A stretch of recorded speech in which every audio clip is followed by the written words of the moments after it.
Hi, in this lecture we're going to be talking about the big boy of all the matrix decompositions, which is singular value decomposition, or SVD. It's arguably the most important matrix decomposition that we'll be talking about in this entire linear algebra review section of the course, and will be used quite a bit throughout the course. So it's definitely good to know your review at this point. This goes to chapter 2.8 of the Deep Learning textbook, so make sure to read that after watching this lecture. SVD is a bit of a tough topic to cover since it's so nuanced and requires a lot of prerequisite understanding and kind of a deeper understanding that I provided in this review. So I won't be able to cover it as deep as perhaps you could cover SVD. A lot of times the first time you learn SVD, it can be like a multiple-hour endeavor of talking and exploring the different nuances of it. But I'll be trying to cover it kind of maybe in less than 20 minutes or so. I guess there's kind of two big ways to tackle learning about SVD, and I'll be doing it in a slightly more quicker way, but still trying to provide some geometric intuition and some algebraic intuition along the way. A lot of it that I've gotten from Gilbert Strang's several lectures on the topic of SVD, because I found a lot of his techniques in describing these things were really good at kind of simplifying the intuition, but still making it clear why the SVD algorithm looks like the way it does. So I credit him to a lot of these intuitions that I'll be describing throughout this video. Okay, so after all that's done, let's get started. The powerful thing about SVD is it basically extends what we could do with eigendecomposition for square matrices to any size matrix A. So now we can decompose some A into three-component matrices even if A is non-square. And this is helpful because often in data science and machine learning, our data is not compiled neatly into square matrices. It's often in rectangular matrices, which is why we often use SVD even more often than eigendecomposition. Okay, so I'm just going to throw up the formula for SVD, and then we'll slowly deconstruct what it means throughout this lecture. Okay, so basically, the formula itself is simple. So we can decompose the matrix A into three-component matrices, just like we did with eigendecomposition. This time those matrices are U, D, and V transpose. And we still don't know what's in those matrices or how we compute them, but we'll talk about that shortly. But first, let's just talk about what type of matrix each of these matrices are. So this U is going to be an orthogonal matrix, which means its columns are going to be orthonormal to one another. So that's going to be an orthogonal matrix. D, again, is going to be D is going to be a diagonal matrix. And V is going to be another orthogonal matrix. So orthogonal, diagonal, orthogonal. And now we can come up with some terminology of what the columns of each of these mean. Remember in eigendecomposition, we could decompose some A into some U, lambda, U transpose. Remember? And the columns of U were the eigenvectors of A. And the elements in the diagonal in the lambda were the eigenvalues of A. Similarly, in this, we have a similar way to kind of organize these things, but instead of eigenvectors and eigenvalues, we have singular vectors and singular values. So the columns of U are what we call the left singular vectors. And we call them the left singular vectors because they're the singular vectors in the matrix that's left of the center. You know, it's the one on the left. So I call these the left singular vectors. And this might seem totally random and a little confusing, but we'll actually talk about how we can compute these and why it's different than the things in V shortly. V, on the other hand, has the right singular vectors, which are different than the left singular vectors, which is different when you compare it to eigendecomposition, where both of these have the eigenvectors. And actually, the eigendecomposition can be thought of as a special case of a singular value decomposition when U and V are the same. But that doesn't really matter right now. So U and V are different, and they have different singular vectors, the right singular vectors and the left singular vectors. D, as we said, is diagonal, and along this diagonal are going to be the singular values, which are kind of the kind of SVD analog to eigenvalues. So these are going to be the singular values, which instead of being denoted with some lambda with the eigenvalues, we denote it with a sigma. That looks like this. All right, so we're going to actually visualize this a lot more and talk about how do we actually calculate these throughout the lecture, but I think first it's a good thing to come up. First thing, it's good to show a kind of geometric intuition of what these matrices do and how they transform space. So essentially what we can do is we can draw some two-dimensional space, and I can just plot any two vectors in them. So say this one and this one. These aren't necessarily orthogonal to each other, they aren't necessarily the same length, they're just two randomly placed vectors.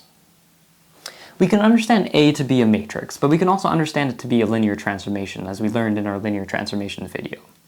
So if you multiply the space by A, or if you think about transforming the space by A as multiplying every possible vector in this entire space by A, you'll get some resulting space that looks very different than this, and these two vectors will be pointing in very different directions with different lengths and all sorts of different stuff. So let's transform the space by A and see what the resulting space looks like. And the reason why I'm doing it over here will become clear shortly. So say we get this and this instead. So that's after we transform it. So let's label these for completeness. I have so many markers, it's getting tough. So we get some V1 and some V2. And again, we have some V2 here and some V1. Let's say that's the transformation. So the matrix A encodes this transformation. So essentially, we can kind of get from here to here in one swoop with A. So A does all the stretching and rotating and all of that stuff required to these vectors to get it from here to here. One trick that we introduced in the eigenvector eigenvalue lecture is that we can kind of draw a little circle around this. It's not necessarily a unit circle because we don't know what length those are, but some circle around these points. And then we can draw some circle around these points to kind of better visualize how these vectors get distorted and in a way how this circle gets distorted by the transformation. Okay, so basically we understand that getting from here to here it takes one transformation A. One matrix linear transformation from this to this takes A. And that A encodes that transformation. But what we learned here is that for any A, and that's now any A, it doesn't have to be square anymore, it can be any A, can be broken down to three separate matrices. So that can be understood as any transformation can be split into three separate, smaller transformations. So you can think of, instead of doing it in one fell swoop, we can kind of separate into three special steps that do the exact same job as A. Because essentially what we're saying is if we kind of transform this space by V transpose, and we generally go from right to left in matrix multiplication. So if we transform this space by V transpose, and then we transform that space by D, and then finally we transform that space by U, we should get to this. Right? And we'll kind of show, and what I'm going to show is exactly what each of those matrices do. Okay, so let's do the V transpose first, because that's the order. So generally, and I never really mentioned this, but it's a quick little thing to talk about, and I won't tell you why really here, so I'll ask you to kind of trust me on this one. But there's a lot of information, lectures, and resources out there that you can use to confirm this. But essentially, an orthogonal matrix, and remember that's a matrix with orthonormal columns, is something that rotates space. So say if you have two vectors like this one and this one. If you transform the space by an orthogonal matrix, if you do a linear transformation encoded by an orthogonal matrix, all you're going to do is you're going to rotate these two vectors in some direction. So say you're going to have them like this and this now. It's kind of weird because they look a little different, but just imagine these being the exact same length. Try to make them a little more similar. Sure. So you transform like this to this. And the thing is that when you multiply or you transform by orthogonal matrix, the lengths of these are preserved, so the lengths of these are exact same. So say this is some V1, V2, and some V1, V2. So I guess this went all the way around that way, so it went like this. So that means this V1 is the exact same length as this V1, and this V2 is the exact same length as that V2. And otherwise, crucially, the angle between them is also preserved. So this angle is the same, and this angle is the same. So it's just a rotation. So multiplication by some orthogonal matrix is simply a rotation. That's the geometric understanding. So we know that V transpose is an orthogonal matrix, so we know that the first step is just going to simply be a rotation of this space. So let's do that.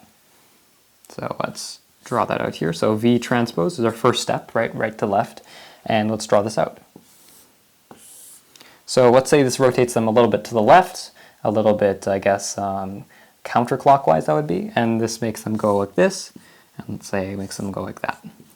So that's the exact same vectors, and let's label those once again and put our little circle around them. So this is V2, and this is V1, so we just kind of move them a little bit to the left here, but they're the exact same length and the angle between them is exactly the same. So theoretically this circle here should be the exact same circle as it is here. which is not because my drawing isn't perfect, but you get the idea. Okay, so a circle hasn't changed, the actual lengths haven't changed, and the angle between them hasn't changed, just have rotated. Now what does this next step do? What does D do? Okay, well D, what color should I use for this? Maybe I should use a nice green for this, there we go. Okay, so this next step is D. And what does D do? Well, we can go back to kind of thinking about what we first learned when we learned about multiplying something by a diagonal matrix. And often when we multiplied something by a diagonal matrix, it was quite nice, right? Because we only kind of thought of it as almost an element-wise multiplication, because we just multiplied the resulting thing by the rows of the diagonal matrix. And remember, it was quite nice. So you can kind of think of it as scaling a vector, right? Because remember, we thought of it as kind of element-wise multiplying a vector and kind of scaling a vector. And you can think about it that way here too. So you can think about this kind of step by multiplying. I'm kind of struggling to open this because I'm carrying way too many of these. Let me just put some of these down. Let me put some of these down. So we can think of this diagonal step as scaling the matrices in some way. So multiplying each matrix by some number to either shrink it or stretch it, and even make it point in a different direction. Something that often gets confused is that you're just scaling the vectors and they preserve the angle width in between them. But actually the angle width can change. This can end up pointing in a different direction and the angle can get shorter or wider between them. So it doesn't preserve angles, but it kind of scales and stretches them in a sort of way. So this can be thought as this kind of scaling and stretching step. So D now scales and stretches them. So again, this might not preserve angles, this is just a scaling and stretching step. So let's say this makes the right one shorter, so it kind of squishes it. And then makes the left one longer. And maybe it even pulls it a little bit closer together, right? Because now this angle is a little bit closer together. So maybe it changes the angle as well too. Let's make this a little longer. Right, so now we have these vectors here. And again, let's label those. So we're going to have some v2 and some v1 here. So this D is essentially just stretching and squishing them, not preserving angle lengths, just kind of changing the lengths of them and the directions of them, kind of doing a bunch of funky stuff there. Okay, so now we have this first step where we rotate them, and then we have this step where we stretch and scale them, and then let's draw the circle around here. Great, so we have that. Now, let's do the final step, and that's U. And remember that U is also orthogonal. So that means this is going to be another rotation. So that other rotation is going to take us to here. So essentially, we can break down any linear transformation into a first rotation, then a stretching and scaling, which is kind of the most important part, because it makes the things look different, and then another rotation step. And that gets us from here to here. And multiplying by V transpose, D, and then U is the same thing as getting straight from here to here with A. So if we're analyzing these circles, this circle and this circle have to be the same kind of size and length. And this circle and this circle can be the exact same size and length. So that's kind of the geometric intuition of what we're doing here. And it's also just a nice thing to think about that any single linear transformation can be broken down into just 3 steps. Any linear transformation can be broken down into these steps. So it's just a nice thing to think about, and it's also really nice to have this geometric understanding. But right after this, we're going to actually talk about the algebraic kind of understanding how we can actually calculate those U, D, and V matrices. So let's get to that now. Alright, so let's begin kind of tackling this algebraic intuition and how we can actually calculate U, D, and V. I owe this kind of intuition to Professor Gilbert Strang at MIT, who used this technique in his lectures to describe singular value decomposition, and I found it really intuitive, so I wanted to use it here too. So let's figure out how to calculate D and V first. So let's say we have A, which is this, of course, and we just want to make, just for fun, let's try calculating A transpose A. And let's just try replacing the definitions of A with the definitions here. So some U, D, V transpose, and then U, D, V again. Sorry, with transpose here. And you might have remembered, or you should remember from one of the articles up there that I made you read that talked about how to transpose products of matrices. Essentially, you just flip this on the inside and then you transpose each thing. So this becomes V, D transpose, U transpose, and this stays the same, U, D, V transpose. Notice here that since U are orthogonal matrices, U transpose U is just the identity, because U transpose is the equivalent to the inverse. So we get V, D transpose, D, VT. So we get that A transpose A is equal to this. Further, remembering that diagonal matrices are by default symmetric, just if we look at something like A and B, 0 and 0, or some diagonal thing, automatically across the diagonal is mirrored because everything off the diagonal is 0 anyways, which technically means they're the same off the diagonal, they're symmetric. So we can tell that VD transpose is going to be the same as VD and then dVT. So this is going to simplify to some VD squared VT. Remembering that when we first talk about eigendecompositions and an application of eigendecompositions, that when we square a diagonal matrix, or in fact when you take a diagonal matrix to any power, so if we take this to the nth power, we simply just take every element along the diagonal to that same nth power, and that's how we calculate that same matrix. So this is essentially just some matrix D with each of the elements along the diagonal squared. But now we can notice the critical thing, that A transpose A is equal to this. But this is an eigendecomposition.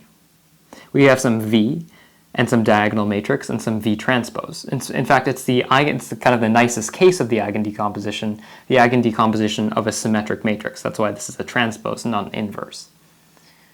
So essentially, V, in the context of treating this like an eigendecomposition, V, the columns of V are going to be the eigenvectors of A transpose A. The columns of V are going to be the eigenvectors of A transpose A, the unit eigenvectors of A transpose A. Same thing with this V here.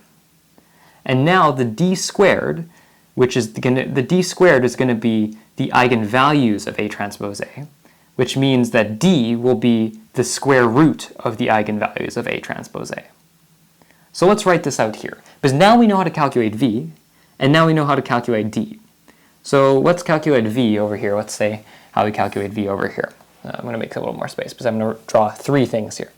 So here in the V, we're going to say how we calculate V. So we calculate the right singular vectors, so right singular vectors, which is the columns of the matrix V. And we do that by calculating the eigenvectors of A transpose A. Because we can see with this intuition, it just breaks down to an eigendecomposition. And then we know by the format of an eigendecomposition that V must have the columns that are the eigenvectors, the unit eigenvectors of A transpose A. It's going to equal unit evex of A transpose A. So isn't that nice? And then furthermore, D squared, or the singular values, are going to be the square root of the eigenvalues. So we're going to say over here, so we're going to say singular values are going to be the square root of A transpose A. So that's just simply the square root of the eigenvalues of A transpose A. Okay, so that covers everything except for U, which is the left singular vectors, and that's what we can calculate now. So let's just get rid of all of this.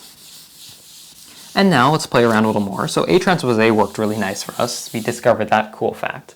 But let's try AA transpose now. See if we can figure out something else. AA transpose. Now let's replace A with the UDV transpose kind of definition. So we're going to get some UDV transpose, and then some UDV transpose again, but this is transposed. And then this stays the same on the left here. And then we flip this and transpose it, so we're going to get some V transpose transpose, which is just V, and then we're going to get D transpose U transpose. So now we realize in the middle that this is an orthogonal matrix multiplication, so this just becomes the identity. So we get some U, D, V transpose, sorry, the V transpose gets canceled out, some U, D, D transpose, and then U transpose. Again, we can use the same intuition that D transpose is the same as D because they're diagonal and therefore symmetric matrices, so we get some U, D squared, U transpose. So AAT is equal to this, AA transpose is equal to this. And we see again that this is another eigendecomposition. We have some matrix here and then some matrix transpose here, so it's actually an eigendecomposition of a symmetric matrix, which tells us that AA transpose is a symmetric matrix as well. And now we learn that U is simply the eigenvectors, the unit eigenvectors of AA transpose. So let's write that down. Left singular vectors are going to be unit evex of AA transpose. So let's kind of underline those here. And furthermore, that we realize that D squared appears again here. So again, the singular values are also the square root of the eigenvalues of AA transpose as well, of this or AA transpose. So either way. So isn't that beautiful? Isn't that nice that we can calculate this entire very powerful SVD just by using the tools of eigendecomposition we learned earlier? So that's really all that I need to talk about here. So let's erase this and do a quick recap at the end. So, to do SVD, we want to decompose some matrix A into three component matrices. This is U, D, and V transpose. And U is comprised with the columns of U are the left singular vectors, the columns of V are the right singular vectors, and the things along the diagonal in D are the singular values. We calculate L, we calculate U, or the columns of U, as the unit eigenvectors of AA transpose. And those are the left singular vectors.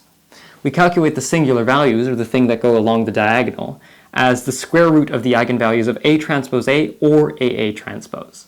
And finally, to calculate the columns of V, which become the rows of V as you transpose it, but to calculate calculate the columns of V, or the right singular vectors, we calculate the unit eigenvectors of A transpose A. And it's that simple. That's how you calculate singular value decomposition. Thanks for watching this, and I'll see you in the next lecture. Bye!